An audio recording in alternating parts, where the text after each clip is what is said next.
Hello बच्चों, good morning everyone. कैसे हैं आप सभी? स्वागत है आपका हमारे YouTube channel success with master ji पर।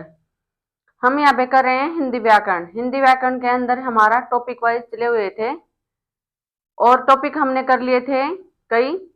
संधि समास, ठीक है। आज हम करेंगे अलंकार, उसके साथ हम करेंगे पीवाईक्यू। चलते हैं आज के सेशन की तरफ। देखते हैं भाई अलंकार क्या होता है, किसे कहते हैं अलंकार, ठीक है। अब देखिए अलंकार शब्द, देखिए एक बार अगर हम इसके टुकड़े करते हैं तो अलम प्लस कार, तो इसका अर्थ क्या होगा यहाँ पे? आभूषण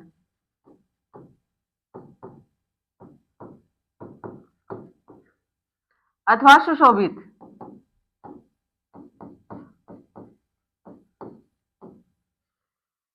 अलंकार उसे कहते हैं जिस प्रकार शरीर की शोभा किससे बढ़ती है? आभूषण से। उसी प्रकार काव्य के अंदर अलंकार आने पर काव्य की शोभा बढ़ जाती है। इसके बिना काव्य को ले पाना या उल्लेख करना व्यर्थ है। तो अलंकार से हम क्या समझेंगे? एक प्रकार का आभूषण काव्य के अंदर। देखिए काव्य की शोभा बढ़ाने वाले तत्व को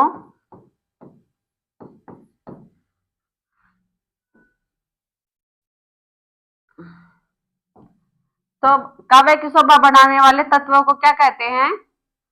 अलंकार कहते हैं,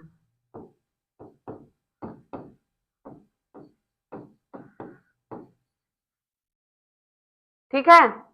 अब अलंकार का देखिए मतलब एक नॉर्मल तौर पे हम देखते हैं अलंकार क्या होता है? सुशोभित करना, ठीक है। अलंकार का मतलब ये होता है कि आभूषण, जिस प्रकार शरीर को सजाने के लिए आभूषणों की आवश्यकता होती है, उसी प्रकार काव्य को सजाने के लिए किसकी? अलंकारों की आवश्यकता होती है। और काव्य का रूप देना अलंकारों के बिना व्यर्थ है, ठीक है। अब देखिए इसके अंदर क्या होते हैं। एक होता है उपमेय,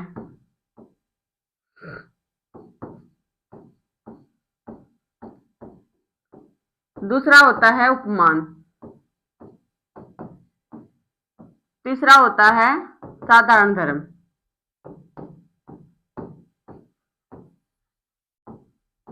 और एक होता है वाचक, वाचक शब्द।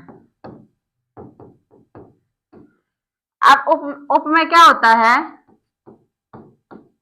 जिसकी तुलना की जाती है,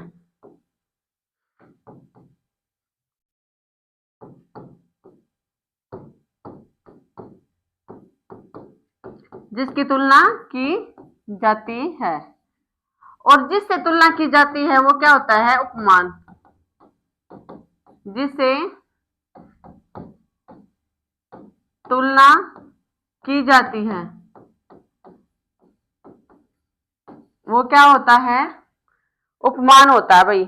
और साधारण धर्म क्या होता है? जिस विशेषण की समानता के कारण तुलना की जाती है, जिस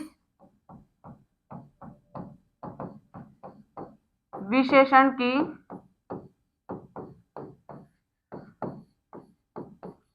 तुलना, जिस प्रकार जिस विशेषण की समानता का के कारण तुलना की जाती है, जिस विशेषण की समानता के कारण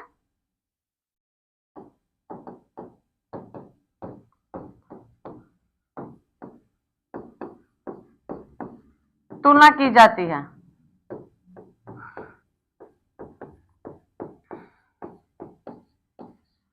अब वाचक शब्द क्या है? वाचक जिस शब्द से तुलना प्रकट होती है, जिस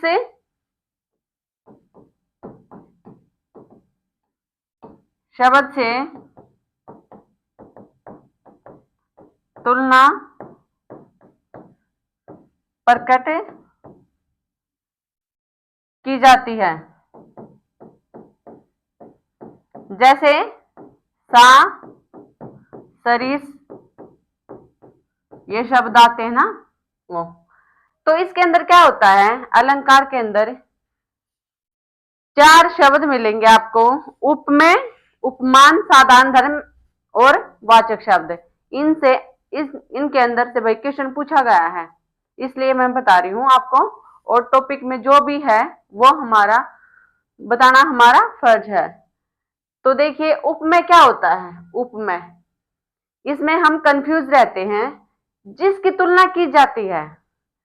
जैसे उसका मुख चंद्रमा सा है, तो मुख की तुलना किससे की गई है, चांद से। तो जिसकी तुलना की गई है, और उपमान जिससे तुलना की जाती है, यहां तो मुख हो जाएगा, और किससे की है, चांद से। ठीक है। और साधारण धर्म, धर्म क्या होगा, जिस विशेषण की समानता के कारण तुलना की जाती है। अब विशेषण की समानता क्या होगी यहां, बताइए। कि उसका मुख चंद्रमा सा है, किसका, उसका। अब देखिए वाचक शब्द, जिस शब्द से तुलना प्रकट की जाती है, मुख चंद्र सा क्या आ गया यहां, ये वाचक शब्द हो गया भाई। ठीक है। अब देखिए अलंकार के प्रकार।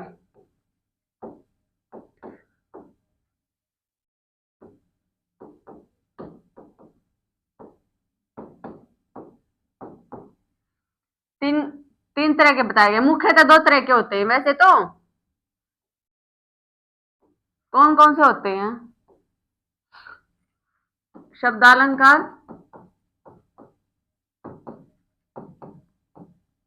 और अर्थालंकार।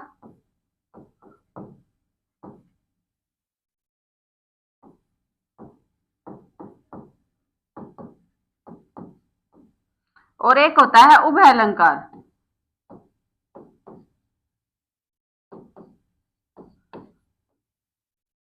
ये होते हैं 3 प्रकार के।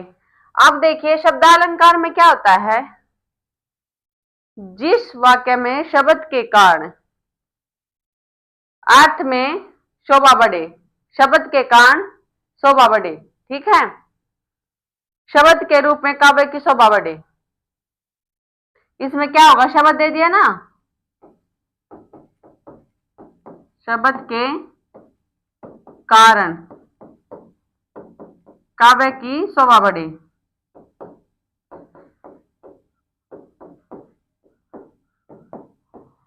और अर्थालंकार में क्या होगा, देखो ये नाम से पता चल रहा है, शब्द के अर्थ के कारण, अर्थ के कारण काव्य की शोभा बढ़े।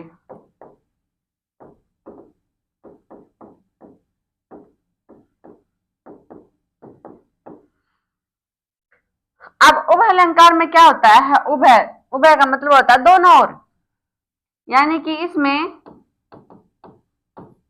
शब्द व अर्थ दोनों के कारण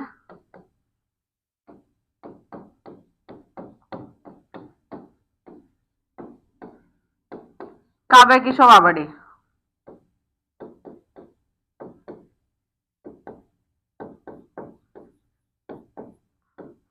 वो क्या होगा, उभय अलंकार।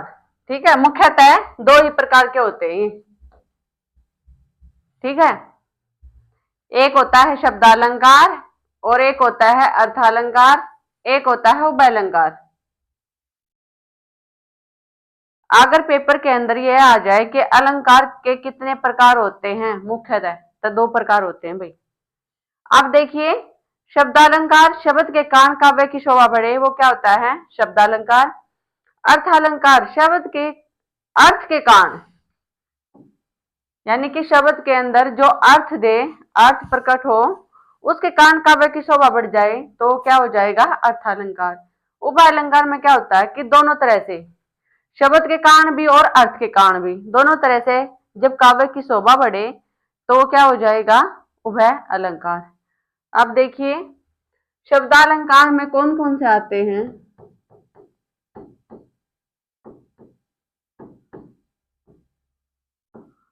कौन कौन से आते हैं शब्दालंकार में? एक होता है सबसे पहले अनुप्रास, ठीक है। दूसरा यमक, तीसरा सलेश, चौथा वक्रोक्ति, और आगे विप्सा। एक होता पुनरुक्ति प्रकाश।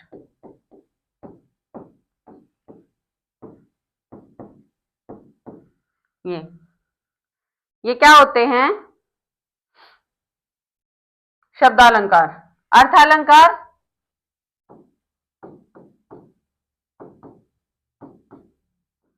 अर्थालंकार देखिए,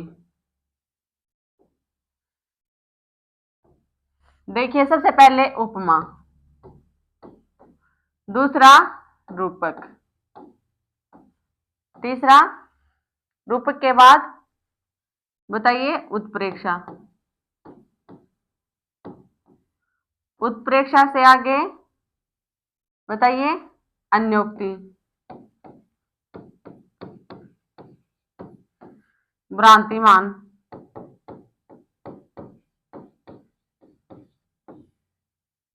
और कौन सा है? दीपक, प्रतीप, संदेह। ये क्या है? अर्थालंकार। एक आधा और रह गया क्या? असंगति है, विरोधाभास है, उत्प्रेक्षा तो भ्रांतिमान है, उल्लेख है। असंगति, विरोधाभास, ये और है असंगति, विरोधाभास,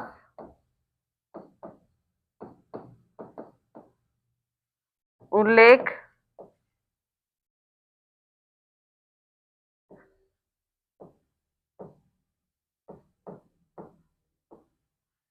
उल्लेख, ये है भाई अर्थालंकार, ठीक है। शब्दालंकार में आएंगे अनुप्रास, यमक, सलेश, वक्रोक्ति, विवक्षा और पुनरुक्ति प्रकाश। इसमें पुनरुक्तबदाभास भी होता भाई, ठीक है। ये इसलिए इसको डीप मत समझो, क्वेश्चन कहीं से भी आ सकता है। आपको ये नहीं है भाई सीईटी देना है बस, बात खत्म। हर एक पेपर के लिए आपको जितना पढ़ना पढ़ लो, कर लो। अर्थालंकार क्या है? कौन कौन से होते हैं? उपमा, रूपक, उत्प्रेक्षा, अन्योक्ति, भ्रांतिमान, दीपक, प्रतीप, संदेह, एक भी भावना रह गया।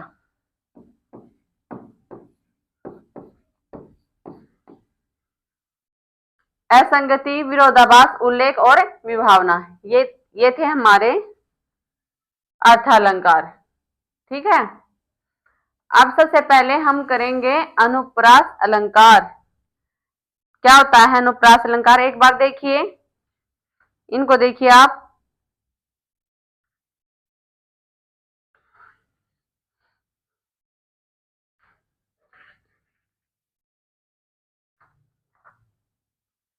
सबसे पहले हम करेंगे शब्दालंकार, ठीक है।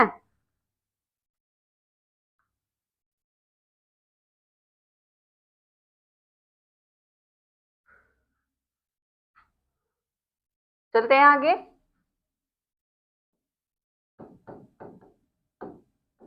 सबसे पहले हम क्या देखेंगे? शब्दालंकार। शब्दालंकार में कौन कौन से थे? अनुप्रास, ठीक है। अनुप्रास क्या होता है? जहां वाक्य में वर्णों की बार बार आवृत्ति हो, बार बार क्या हो? आवृत्ति हो,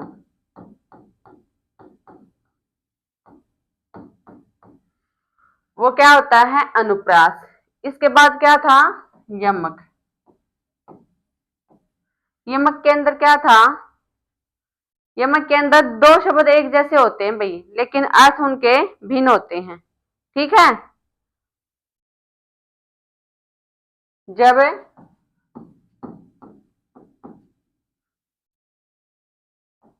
जब दो शब्द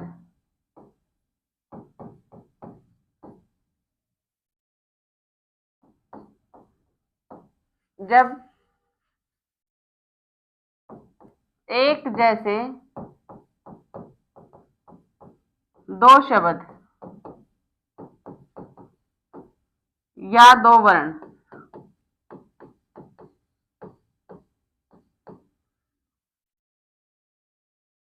ऐसे ही देख लो। जब एक जैसे दो शब्द वाक्य में आए आए आए और दोनों का अर्थ अलग हो, दोनों का अर्थ अलग हो, जैसे कनक कनक, इसका अर्थ है सोना, इसका अर्थ है धतूरा।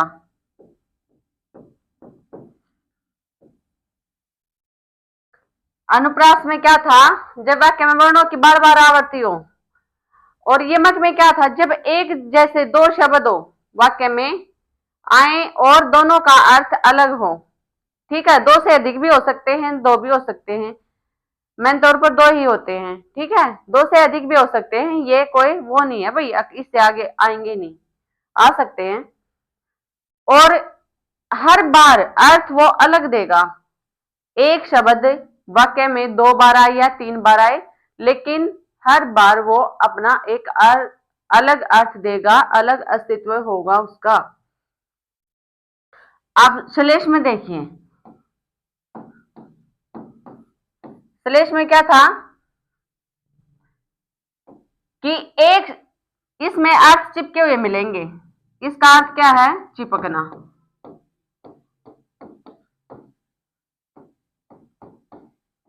एक शब्द के कई अर्थ निकले,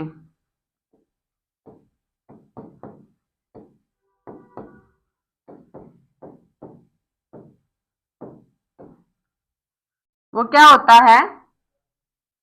श्लेष अलंकार। अब एक शब्द के कई अर्थ कैसे? देखिए, पानी शब्द आ गया। पानी का मतलब इज्जत से भी होता है, पानी पानी के लिए भी होता है, और आटे के लिए भी प्रयोग होता है। ठीक है, और पानी चमक भी होता है। क्या होता है? चमक। तो ये क्या हो जाएगा? श्लेष अलंकार। जब हम डिटेल में करेंगे आगे, तब अब पहले डिटेल दे रही हूं मैं, इसकी विशेषता बता रही हूं भाई, कौन सा क्या होता है, कैसे होता है। अनुप्रास अलंकार देखा हमने भी। अनुप्रास अलंकार क्या था? देखिए, जहां वाक्य में वर्णों की बार बार आवृत्ति हो। दूसरा था यमक, जब एक जैसे दो शब्द वाक्य में आए, दो शब्द या दो से अधिक, और लिख लो भाई, फिर ऑप्शन दो से अधिक।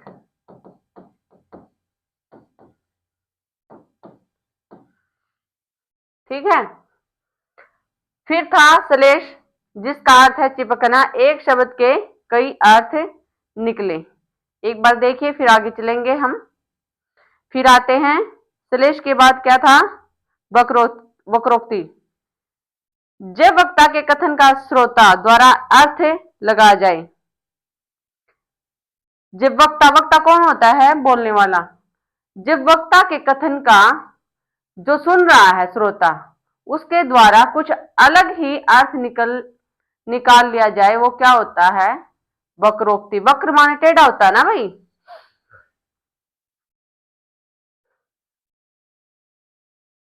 अब देखिए वक्रोक्ति। जब क्या था वो, वक्ता, जब वक्ता, क्या बनेगा इसका, वक्ता के कथन का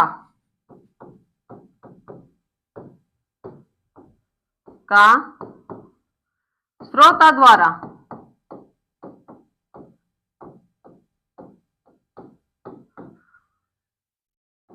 अन्य अर्थ निकाल लिया जाए, अन्य अर्थ, शब्द का अन्य अर्थ निकाल लिया जाए, शब्द का अन्य अर्थ निकाल लिया जाए,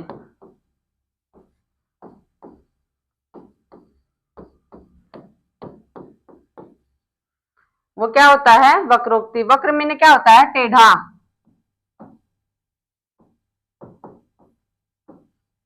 वक्र के समान टेढ़ा अर्थ निकाल लिया जाए। ठीक है, ये कहते हैं ना भी वो तो कटाक्ष कर रहा था उस टाइप में। जब वक्ता के कथन का श्रोता के द्वारा शब्द का अन्य अर्थ निकाल लिया जाए तो क्या क्या होता है, वक्रोक्ति अलंकार होता है।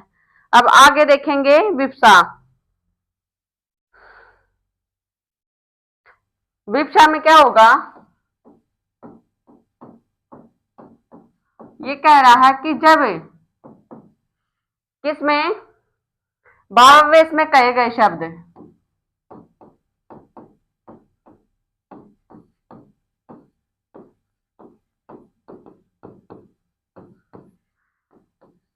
जब भावावेश में कहे गए शब्द या शब्दों का की आवर्ती हो, जब भावावेश में कहे गए शब्द या शब्दों की आवर्ती हो,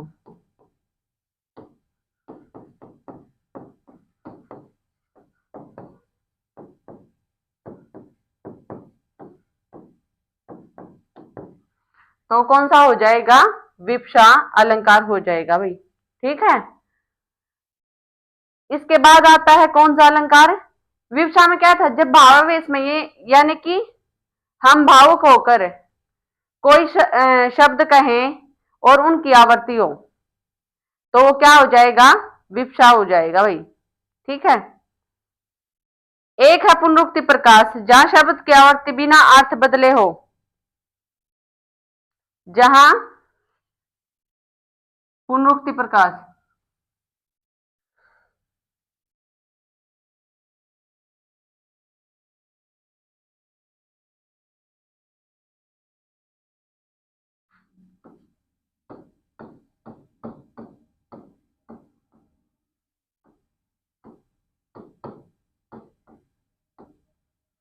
पुनरुक्ति प्रकाश में क्या है, जहां शब्द की आवर्ती बिना अर्थ बदले, जहां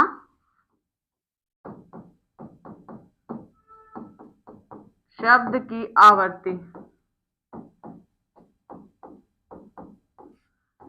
बिना अर्थ बदले हो,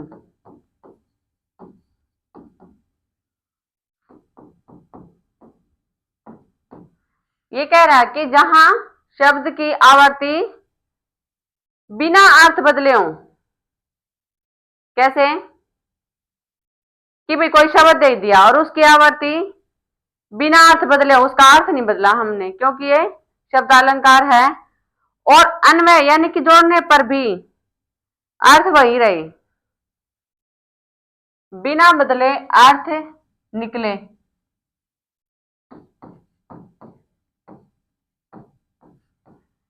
अन्वय करने पर भी वही अर्थ हो।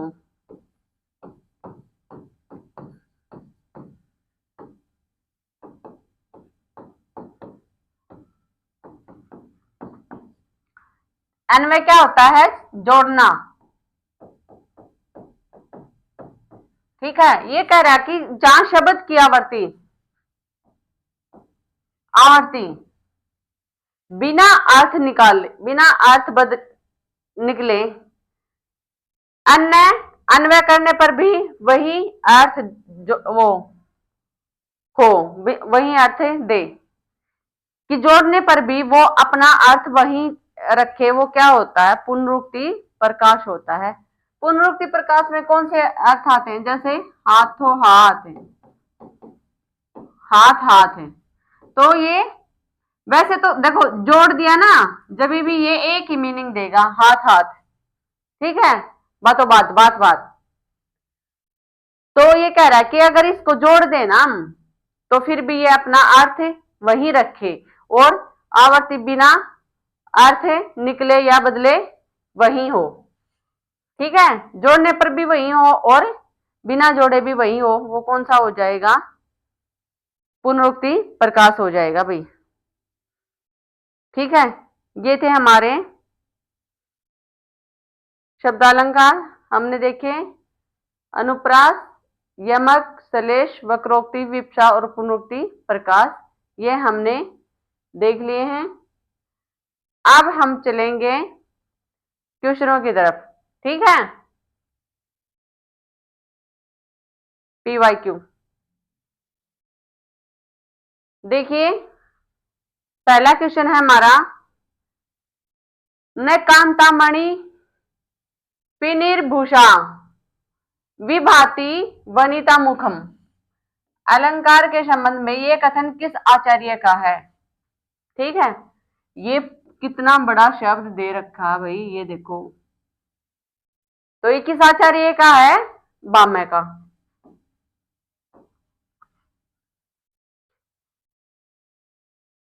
बाम्य ने क्या दिया था? अलंकार, अलंकार जो थे ये बाम्य ने दे रखे हैं भाई। अलंकार के संदर्भ में इनमें से कौन सा कथन सही है? ए, तात्पर्य मात्र के भेद से शब्द और अर्थ दोनों की पुनरुक्ति को लाटानुप्रास कहते हैं। श्लिष्ट पदों में अनेक अर्थों का कथन श्लेष अलंकार है।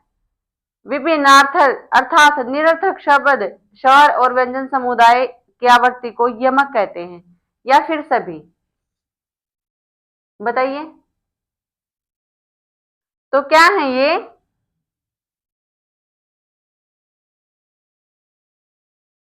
ये कह रहा है निरर्थक स्वर और व्यंजन की आवृत्ति को, ना समुदाय को, समुदाय की आवृत्ति को क्या कहते हैं? यमक अलंकार कहते हैं।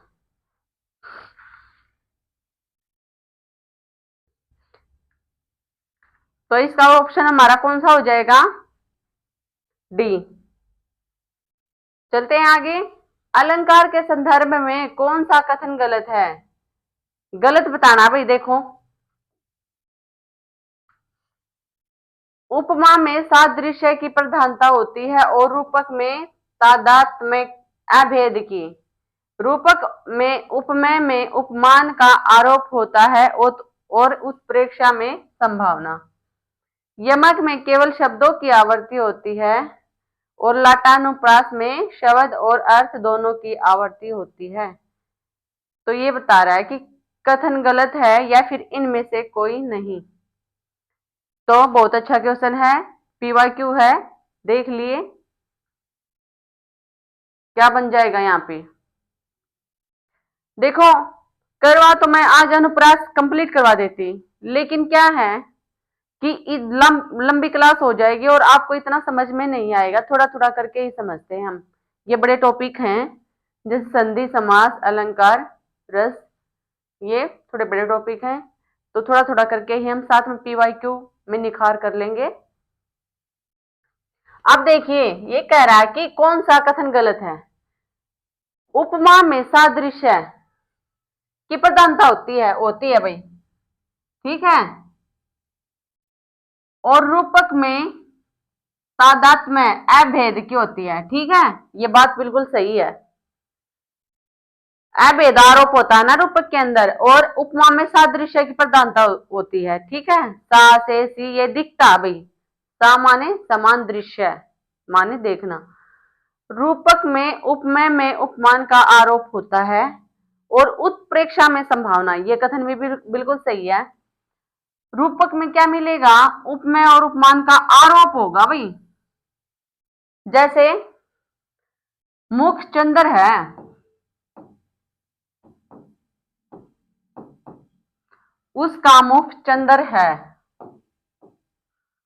उसने ये नहीं कहा चंद्र सा, नहीं, वो ये कह रहा है कि उसका मुख चंद्र है, रूप दे दिया उसको।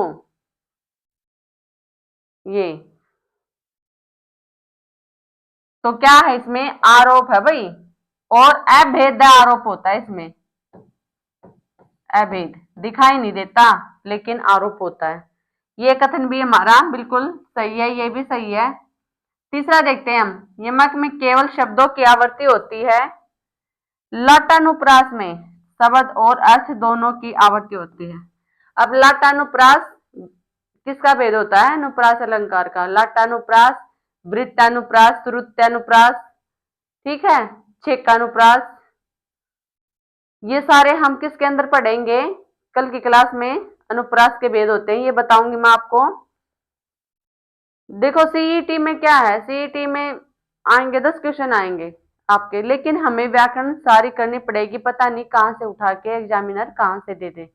और ये आपके और पेपरों में भी तो चाहिएगी हिंदी व्याकरण, जिसमें हिंदी आती है भाई, व्याकरण देते हैं उनके लिए बहुत।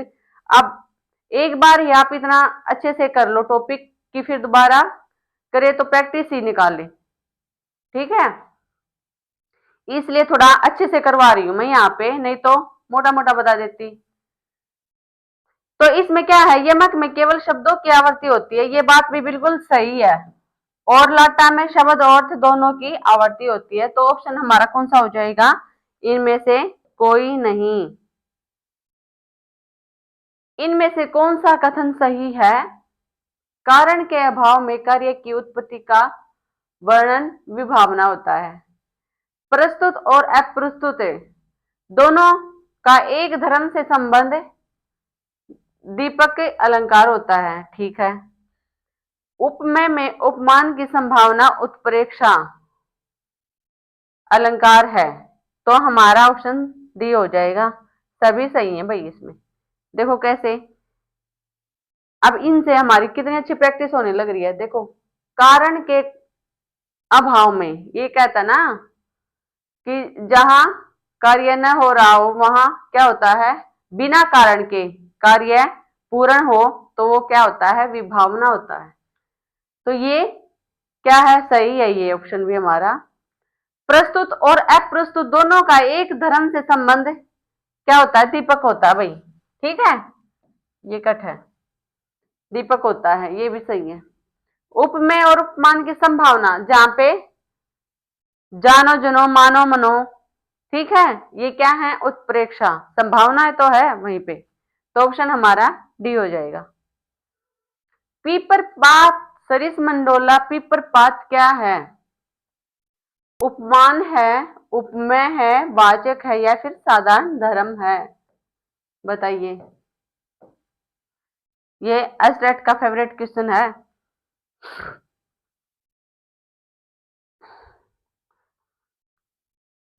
तो क्या हो जाएगा बताइए,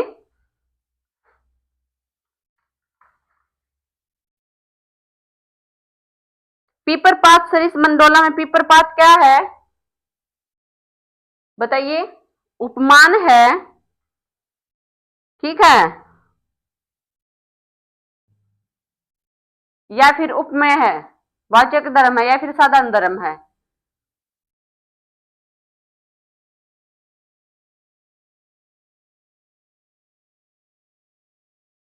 बताइए। पीपर पात सरिस मंडोला में पीपर पात क्या है,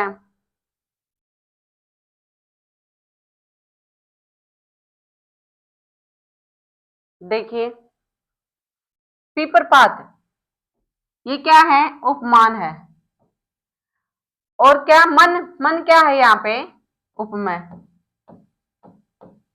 ये क्या है, प्रस्तुत है। और ये क्या है, अप्रस्तुत है,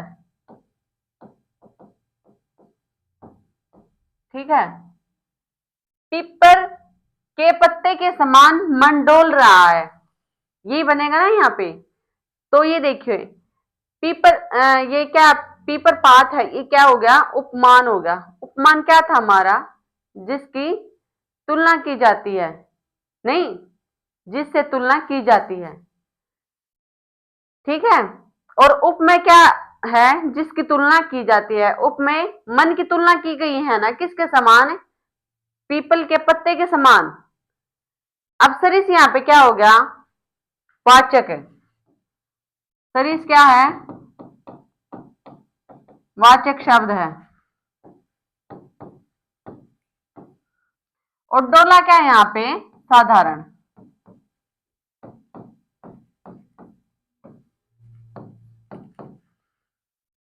ये आपको आना चाहिए भाई निकालना। और ये आता है बहुत पेपर में, बहुत बार पेपर में आता है ये। पीपर पात क्या है? उपमान है। मन क्या है? उपमेय है। ये प्रस्तुत है। और अप्रस्तुति किसकी है? पीपल के पत्ते की। ठीक है, इससे की जा रही है ना तुलना। और फिर क्या ये सरिस क्या हो गया? सरिस सा से सी जो भी माध्यम बन रहा है वो क्या हो जाएगा? वाचक शब्द हो जाएगा। और डोलना ये क्या है? साधारण धर्म है। ये या तो देख लेना साधारण धर्म मिलेगा ना आपको, या तो लास्ट में ऑब्जेक्ट मिलेगा, या बिल्कुल स्टार्ट में सब्जेक्ट के रूप में होगा। ये पहचान बता रही हूं मैं आपको निकालने की। ठीक है। काव्य की शोभा बढ़ाने वाले धर्मों को अलंकार कहते हैं। इस उक्ति में प्रयुक्त धर्म शब्द का अर्थ है। धर्म क्या होता है? बताइए। मजहब होता है, गुण होता है, सत्कर्म होता है, या कर्तव्य होता है? आंसर दीजिए।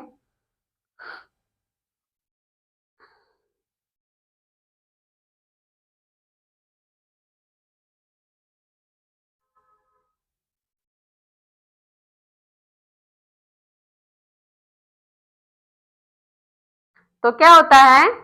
धर्म गुण। गुण होता है धर्म। गुण हो गया, घटक हो गया, कोई तत्व हो गया, या अवयव हो गया। ये क्या होंगे? धर्म के रूप में प्रयोग होंगे। अलंकार का शाब्दिक अर्थ क्या होता है? तो आभूषण।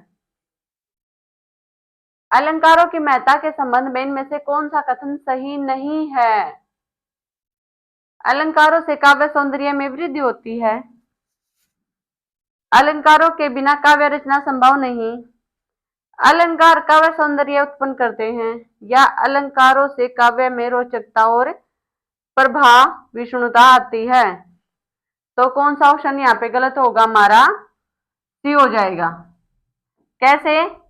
देखो, उत्पन्न नहीं करते ये, उसमें चमत्कार लाते हैं, उसकी शोभा बढ़ाते हैं काव्य की, लेकिन उत्पन्न नहीं करते। अलंकारों से काव्य सौंदर्य की वृद्धि होती है, ये बात बिल्कुल सही है। अलंकारों के बिना काव्य रचना संभव नहीं है। नहीं है भाई। अलंकारों से काव्य में रोचकता प्रभावशीलता आती है, ये बात भी बिल्कुल सही है। तो ऑप्शन हमारा ये हो जाएगा। भाषा में शब्द और अर्थ की दृष्टि से सौंदर्य उत्पन्न करते हैं। शब्द और अर्थ की दृष्टि से कौन? अलंकार। वही होते हैं ना अलंकार, शब्द और अर्थ। शब्दों के कारण जो काव्य की शोभा बढ़ाए, अर्थ के कारण जो काव्य की शोभा बढ़ाए, वो क्या होते हैं? अलंकार होते हैं। अलंकार के मुख्यतः भेद होते हैं। कौन कौन से? ये देखो, पहला ये ऑप्शन शब्दालंकार, अर्थालंकार और उभयालंकार। आगे हमको जाना ही नहीं है। डैश खालिस्तान है यहाँ पे। बताते हैं कि यहाँ शब्दों में चमत्कार है तथा अर्थ में अद्भुत सौंदर्य है। ठीक है। एक यहाँ पे है और एक यहाँ पे है, तो क्या हो जाएगा? शब्दालंकार और अर्थालंकार। देखो, शब्दालंकार बताते हैं कि यहाँ शब्दों में चमत्कार है, तथा अर्थालंकार बताते हैं कि यहाँ अर्थ में अद्भुत सौंदर्य है। तो हमारा क्या हो जाएगा? सी ऑप्शन हो जाएगा। आगे देखिए, अलंकारों के मुख्य कितने भेद हैं? 5 हैं, 6 हैं, 10 हैं, या फिर 2 हैं? तो ऑप्शन कौन सा हो जाएगा? डी, मुख्य भेद 2 हैं। जहां पर वर्णों की आवृत्ति बार बार होती है, वहां पर इनमें से क्या होता है? अलंकार, वर्णों की बार बार आवर्ती। ठीक है। निम्नलिखित में से साधारण धर्म क्या है? कोमल, इकाइया, कमल, कुसुम सी, नयन, मृग, नयन से सुंदर। तो साधारण धर्म क्या हो जाएगा? कोमल और सुंदर। कैसे? देखो, मैंने बताया था आपको, कोमल और ये सुंदर। कलाया, कमल, कुसुम सी, नयन, मृग, नयन। तो कोमल शुरुआत में आ गया और सुंदर सबसे लास्ट में, जो वाक्य को पूरा करता है। श्लेष अलंकार होता है, शब्दालंकार होता है, अर्थालंकार होता है, उभयालंकार होता है, या इनसे अलग होता है? तो क्या होता है? श्लेष शब्दालंकार। आगे देखिए, अर्थालंकार की संख्या कितनी है? अर्थालंकार कितने होते हैं? 45, 48, 50 या 51? बताइए कितने होते हैं? इतने होते हैं भाई। लेकिन कई आचार्यों ने इनसे ज्यादा भी माने हैं और कम भी माने हैं, वो उनके अकॉर्डिंग है। अर्थालंकार की संख्या कितनी होती है? 45। आगे देखिए क्वेश्चन, जहां उपमा अलंकार का सौंदर्य अर्थ में निहित हो। उपमा अलंकार का सौंदर्य अर्थ में निहित हो, वह कौन सा अलंकार कहलाता है? शब्दालंकार, अर्थालंकार, उभयालंकार या अलंकार? बताइए। तो कौन सा हो जाएगा ये? अर्था अलंकार, अर्थ में निहित। सागर सा गंभीर हृदय हो, गिरि सा ऊंचा हो जिसका मन। प्रस्तुत पंक्ति में साधारण धर्म कौन सा है? बताइए क्या हो जाएगा?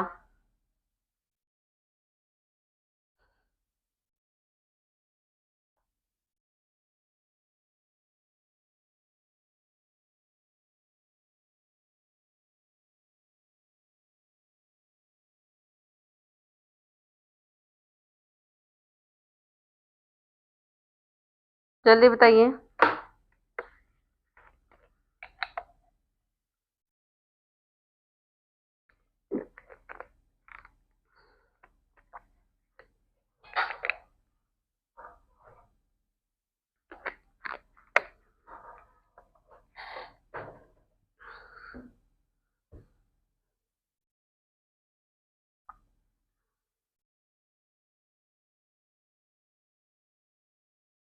तो क्या हो जाएगा यहाँ पे? गंभीर और ऊंचा। ठीक है। अब देखिए, सागर और गिरी क्या हो जाएंगे? ये उपमान हो जाएगा। ठीक है।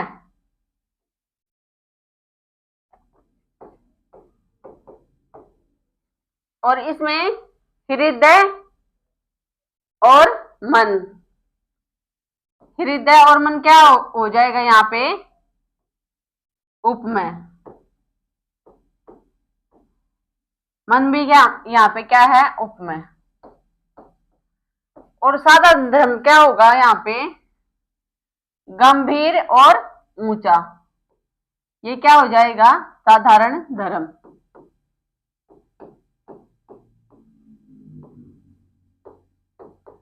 ठीक है।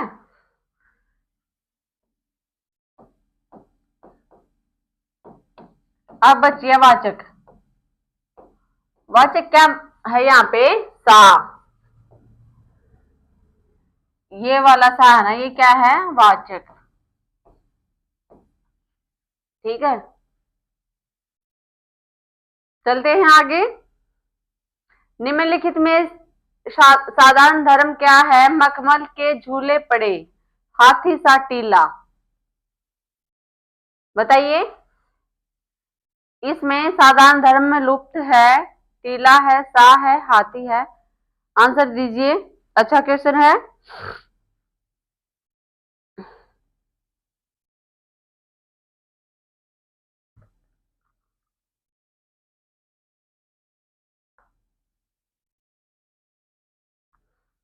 इसमें देखिए, छाटिए। हाथी सा क्या है? हाथी। टीला, मखमल, झूले। निकाल के देखिए आप एक बार।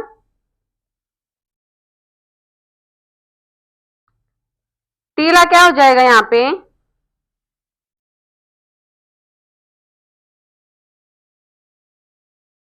हाथी।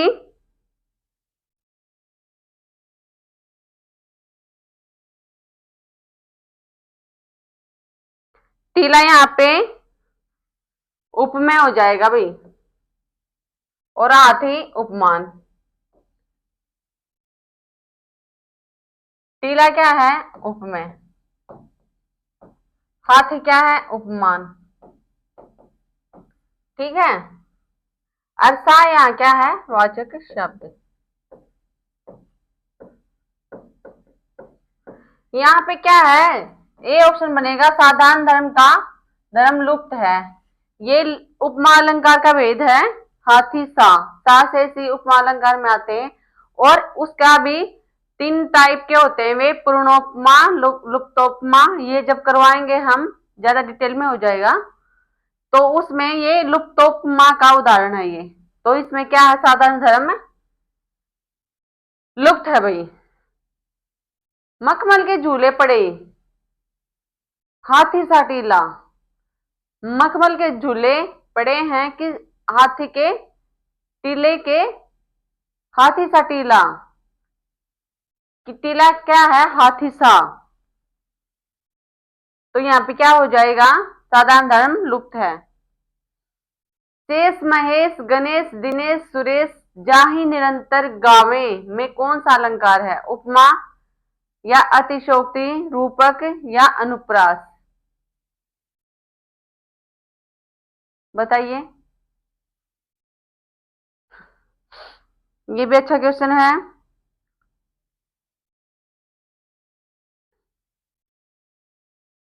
तो कौन सा हो जाएगा ये यहाँ पे? उपमा ना, अनुप्रास अलंकार हो जाएगा भाई। देखो यहाँ पे आवर्ती हो रही है, सह की, मैं, ये द की। ठीक है। शेष, देखो बार बार आवर्ती हो रही है ना। शेष, महेश, गणेश, दिनेश, सुरेश, जाहि निरंतर। तो यहाँ वर्णों की बार बार आवर्ती हो रही है, और वर्णों की बार बार आवर्ती किस में होती है? अनुप्रास अलंकार में। आगे देखिए। मुदित महीपति मंदिर आए, सेवक सचिव सुमंत बुलाए। इस पंक्ति में कौन सा अलंकार है? तो इसमें अनुप्रास ही हो जाएगा भाई। अनुप्रास सबसे आसान अलंकार होता है। वर्णों की बार बार आवृत्ति देखो। मुदित महीप मंदिर, सेवक सचिव सुमंत, ये हो रही है ना वर्णों की बार बार आवर्ती। आगे देखिए। जिस पंक्ति या जिस पंक्तियों के अंत में एक ही वर्ण और एक ही स्वर की आवर्ती हो, वहां कौन सा अलंकार हो जाएगा? वृत्तानुप्रास, छेकानुप्रास, या श्रुत्यानुप्रास, या अंत्यानुप्रास? ये भाई उसका भेद है। ये अनुप्रास अलंकार के भेदों में से पूछ रखा है। ये मैं कल डिटेल करवाऊंगी उसकी, तब तब करवाऊंगी ये मैं। ठीक है। तो इसमें क्या हो जाएगा? अंत्यानुप्रास हो जाएगा इसमें। अंत्यानुप्रास हो जाएगा भाई इसमें, डी ऑप्शन। ठीक है। क्या होता है इसमें? अंत्यानुप्रास में क्या होता है? देखो, ये कह रहा है जिस पंक्ति या जिस पंक्तियों के अंत में एक ही वर्ण हो और एक ही स्वर की आवर्ती हो, वहां कौन सा हो जाएगा? अंत्यानुप्रास हो जाएगा। ठीक है। जिसमें लय ताल मिलती हो, जैसे मान, दान, अंत में ऐसे आ जाए, मान, अगली पंक्ति में ऐसा आ जाए। ठीक है। तो कौन सा हो जाएगा? अंत्यानुप्रास। आगे देखिए। तुलसीदास सिद्धति निस दिन देखत तुम्हार निठुराई। इस पंक्ति में कौन सा अलंकार है? श्रुत्या है, अंत्या है, लाटा है, या फिर वृत्या है? बताइए। तुलसीदास सिदत। देखो ये कौन सा अलंकार है? ये श्रुत्यानुप्रास है भाई। तो श्रुत्यानुप्रास में क्या होता है कि उच्चारण एक ही वर्ग से मिलेगा आपको, ठीक है, एक ही कैटेगरी के होंगे। जैसे कंठ के, ये क्या है?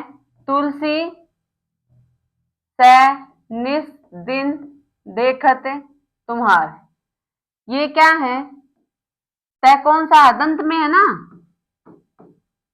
दंत उच्चारण स्थान में है ये, ठीक है। तो ये श्रुत्या में क्या मिलेगा आपको? ये मिलेगा।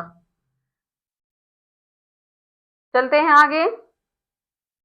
जिस पंक्तियों में एक ही उच्चारण स्थान से उच्चरित होने वाले वर्णों की आवृत्ति हो वह कौन सा अलंकार होता है? लट्टा, श्रुत्या, छेका, वृत्या। बताइए 24 का।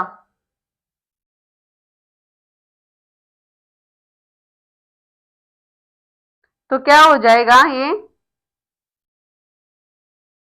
श्रुत्यानुप्रास, ये हो जाएगा। ये कह रहा है कि एक ही उच्चारण स्थान से उच्चरित होने वाले वर्णों की आवृत्ति होती है और वहां अलंकार होता है कौन सा? अब हमने वही तो किए थे, इससे पहले वाला क्वेश्चन वही तो था। श्रुत्या या कि सुनने में उच्चारण के आधार पर एक ही स्थान से उच्चरित हो, एक ही, जैसे कंठ से हो तो कंठ के ही होंगे इसमें, तालु से होंगे तो तालु ही मिलेगा इसमें, शब्दों के अंदर तालु के ही शब्द मिलेंगे, ठीक है। एक या अनेक वर्णों के पास पास क्रमानुसार आवर्ती को कौन सा अलंकार होता है? अनुप्रास, मनवीकरण, वक्रोक्ति या फिर श्लेष। तो कौन सा होता है? अनुप्रास अलंकार, पास पास होंगे, क्रमानुसार होंगे। आगे देखिए, राम रमापति कर धनु लेहू, यहां कौन सा अलंकार है? राम रमापति, यमक, श्लेष, अनुप्रास, वक्रोक्ति। तो क्या हो जाएगा? रह क्या वर्ती है ना, तो अनुप्रास। चारु चंदर की चंचल च, तो ये तो अनुप्रास ही होगा।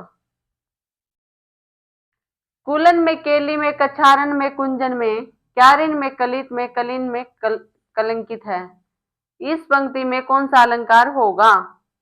तो अनुप्रास ही होगा। कह की आवृत्ति हो रही है भाई, देखो बार बार, कह ये कुंजन, क्यारिन, कलित, कलिन, ठीक है। आगे देखिए, अनुप्रास अलंकार क्या है? व्यंजन वर्ण की आवृत्ति है या व्यंजन वर्ण की आवृत्ति एक ही बार न हो, प्रस्तुत के माध्यम से, या प्रस्तुत का वर्णन, या एक शब्द की अधिक बार। तो बताइए कौन सा हो जाएगा यहाँ पे?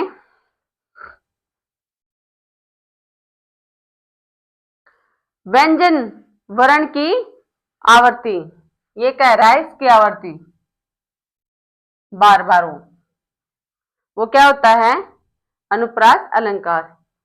आज का लास्ट क्वेश्चन, इनमें से जो अनुप्रास अलंकार का लक्षण न हो उसे छाटिए। ए है शब्द के प्रारंभ अथवा अंत में वर्णों की आवर्ती, एक या अनेक वर्णों की क्रमानुसार आवर्ती, या फिर पंक्ति की संपूर्णतः आवर्ती, या फिर डी एक ही उच्चारण स्थान से बोले जाने वाले वर्णों की आवर्ती। तो एक नहीं है, तो कौन सा नहीं है इसमें? देखिए, शब्द के प्रारंभ और अथवा अंत में वर्णों की आवर्ती होती है भाई। एक या अनेक वर्णों की क्रमानुसार आवर्ती होती है, ये भी होता है। पंक्ति की संपूर्णता आवर्ती, ये नहीं होता भाई, ठीक है। ऑप्शन हमारा ये हो जाएगा आंसर। एक ही उच्चारण स्थान से बोले जाने वाले वर्णों की आवर्ती, ये भी होता है, ठीक है। तो ये नहीं होता।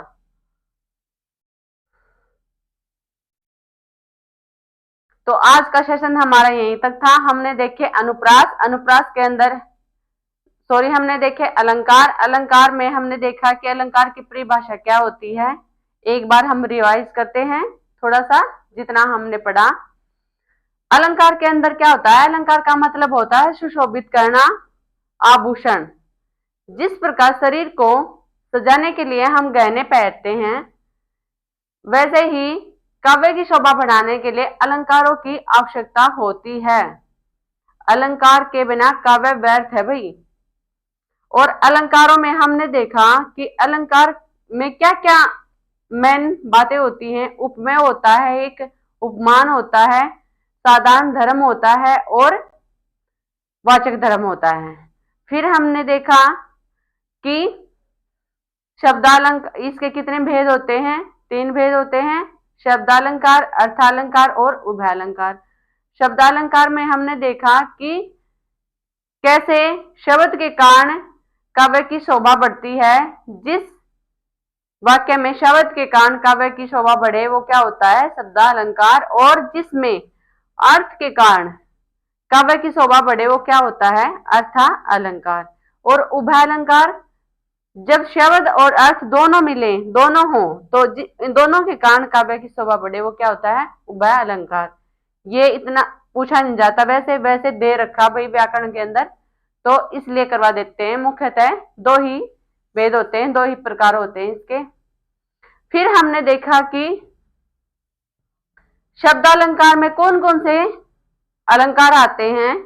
इसमें आता है अनुप्रास सबसे पहले, फिर आता है यमक, फिर आता है श्लेष, फिर आता है वक्रोक्ति, विप्सा, दीपक। दीपक इसी के अंदर था? नहीं, शायद नहीं था दीपक। चेक कर लेते हैं एक बार, दीपक इसी के अंदर था या नहीं था।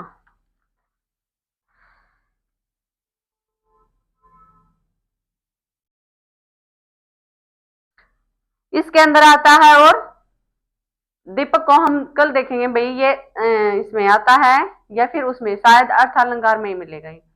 इसके अंदर मेन तौर पर क्या थे, कौन कौन से थे? अनुप्रास, यमक, श्लेष, वक्रोक्ति, विप्सा और पुनरुक्ति, ये थे भाई इसके अंदर। ठीक है।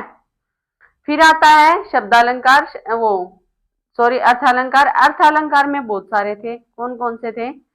उपमा, रूपक, उत्प्रेक्षा, अन्योक्ति, और कौन सा था? भ्रांतिमान, संदेह, विभावना। ये सारे क्या थे? अर्थालंकार के भेद थे भाई। ठीक है। उल्लेख भी था, भ्रांतिमान भी था और असंगति भी था। ठीक है। इतना हमने देखी डिटेल भाई। हमने ये भी देखा शब्दालंकार के जो भेद हैं उनकी परिभाषा देखी हमने भाई। अनुप्रास की क्या होती है, श्लेष की क्या होती है। अनुप्रास में क्या होता है? बार बार वर्णों की आवृत्ति होती है। और यमक में क्या होता है कि 2 शब्दों की आवृत्ति होगी और दोनों का अर्थ अलग अलग होगा। श्लेष में क्या होगा? एक शब्द से अर्थ चिपके हुए मिलेंगे। तो ये थे हमारे शब्दालंकार और आज का सेशन। तो कल फिर हाजिर होंगे हम ऐसे ही डिटेल और PYQ के साथ। तब तक बने रहे हमारे साथ हमारे YouTube channel success with master ji पर। धन्यवाद।